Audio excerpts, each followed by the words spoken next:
Nick is with us. Nick is in Ohio. Hi, Nick. Welcome to the Dave Ramsey Show. Hey, thanks for taking my call. Sure, man. What's up? Hey, question for you. My wife and I are 34 and 35, and we are baby step 7.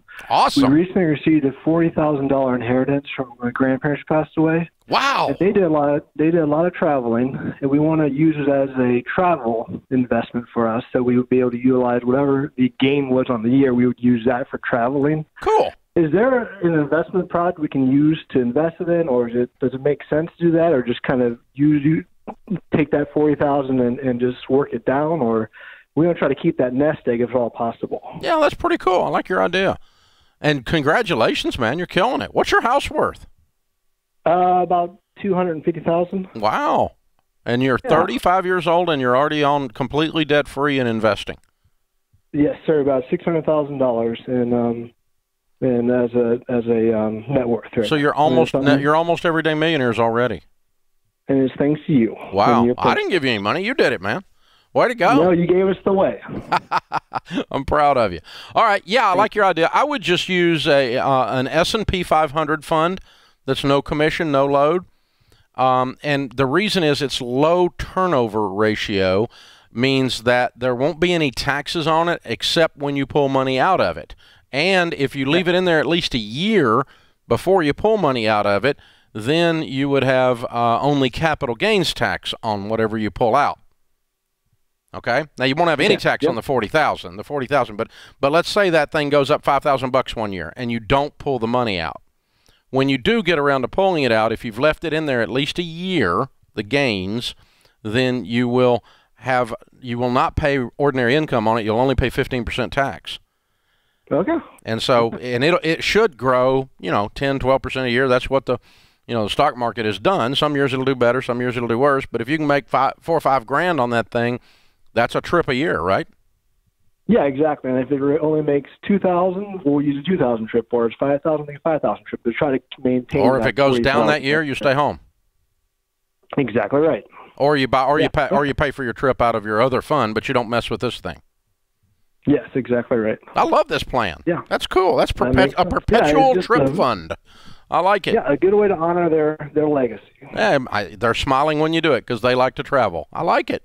Very cool. Yeah, just an S&P 500. Somebody like Fidelity or Vanguard. Vanguard's got one that's excellent, but they all should be very, very similar. Have very low turnover ratio, have very low fees, and no commissions. They're no loads. And so they're perfect for something like this because, again, it sets it up to where if you leave the gain alone for a year, then it is going to be taxed at only 15%, which is sweet. I like it. Yeah, you're running around acting like rich people. Look at you. I love it. You are! That's awesome. I'm proud of you. So those of you people say, oh, rich people are evil. So that 35-year-old guy who paid off his house and has saved $600,000 in his 401k and is improperly investing a $40,000 inheritance in order to go travel off of the income only that the inheritance makes, he's evil?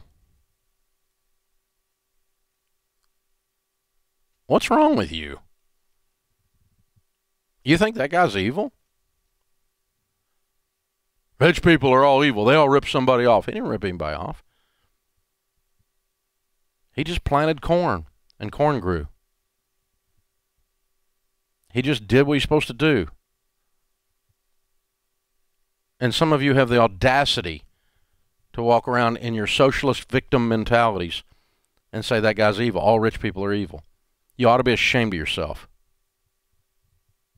You ought to be ashamed of yourself. Dave, you're shaming me. Yes, I am. You ought to be ashamed of yourself. It's a ridiculous sentiment. 11 million millionaires in North America. 10 million of them are first generation rich. They're that guy. When you call rich people evil, what you're really saying is, I'm jealous. What you're really saying is, I'm a small-minded bozo. That's what you're really saying. Because you feel trapped and you feel the inability to control your own self, and so you have to drag other people down. because you're out of control. Oh, there's a different way of looking at things. Who is this crazy hillbilly? Well, it's called the Dave Ramsey Show. And 17 million of you tune in every day. And we appreciate you. Every single one of you. Well, most of you. This is the Dave Ramsey Show.